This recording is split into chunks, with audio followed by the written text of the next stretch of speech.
Okay.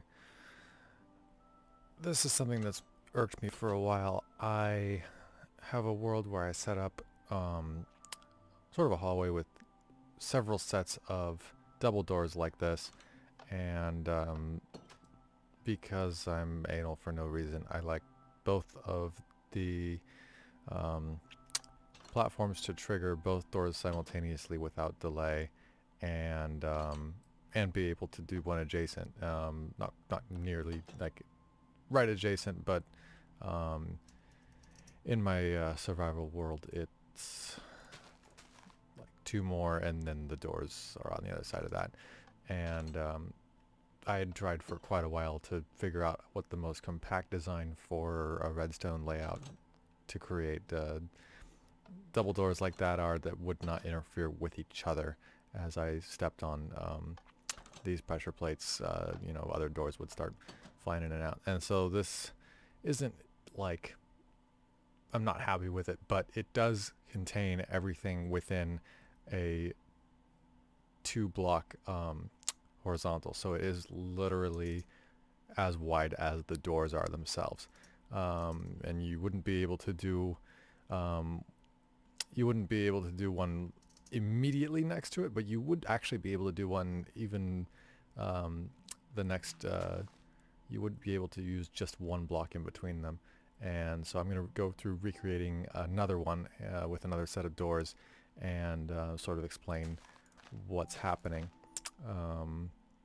And if there's a better way to do this, I am all ears, because I, you know, it works. It works elegantly, but it takes up a lot of space, and certainly is fine for a basement level, but I would not be happy with this for use on, a second or third floor of a building. It would just be way too bulky, and there are a couple other methods that use up significantly less space, but are a little imperfect, and so this is more perfect, but certainly bulkier.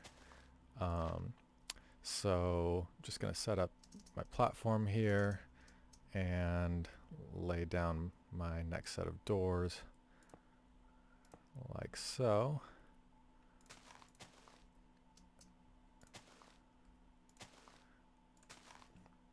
And then I'll go ahead and throw the pressure plates down since we're up here.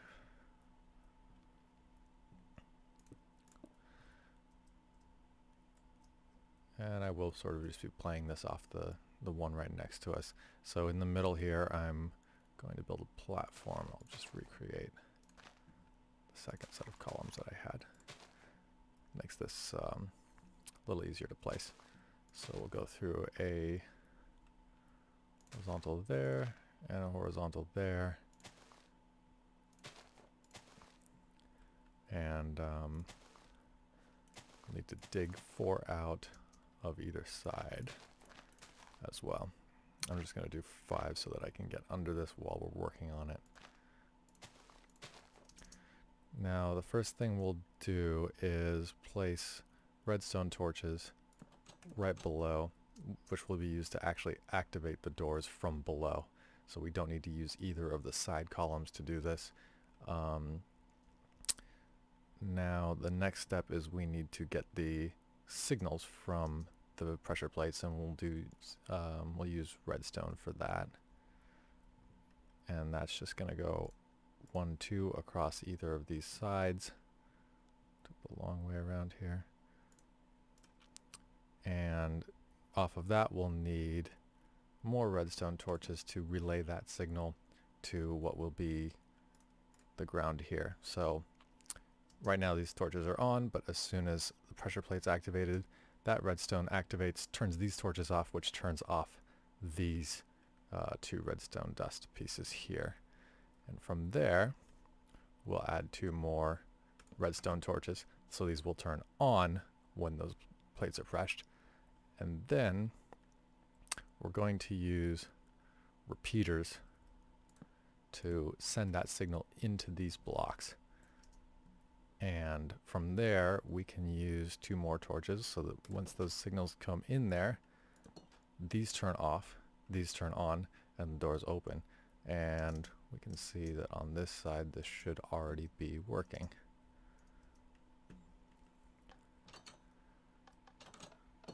Completely uninterrupted by each other, and the doors open simultaneously. And I'm quickly just going to mirror this on the other side.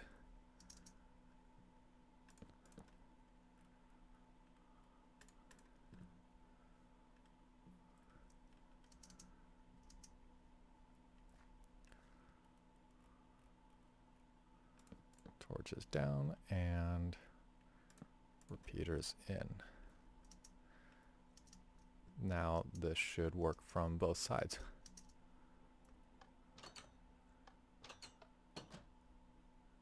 Again, completely uninterrupted by each other and simultaneous with only one block separating in between. And obviously this would work great as long as you're on the base level, because it does take up 1, 2, 3, technically 4 steps below it, and not exactly ideal for a building like that.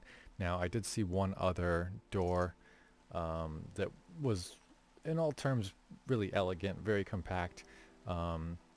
Credit to the Rackney on YouTube for this in 2012. I'm late to every party as usual. Where we can start by doing a door frame.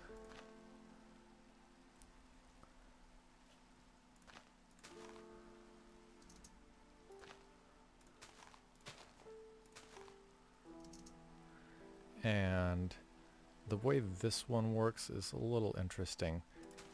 Dig 2 down and fall in the hole. If we put a redstone torch on the wall there, and then redstone dust there and there, then we can fill these holes in.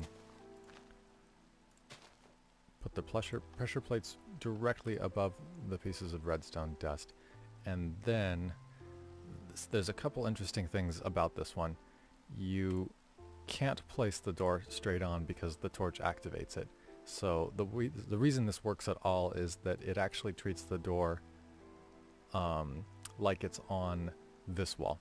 So it's by default open and therefore closed while it's activated. And these pressure plates do work. You can see that there is a slight delay between doors, which is negligible, but bothers me for no reason. And the other thing I don't really like is that this pressure plate does absolutely nothing if you were to place it for symmetry, and I'd still prefer them both to work if possible. But by all means, this is a much more compact design. Also takes up only 2 squares and will save a ton of room overall if this is the runner-up option. So I will work on implementing this in the actual survival mode world that I was frustrated with, and I can cut that into a second video.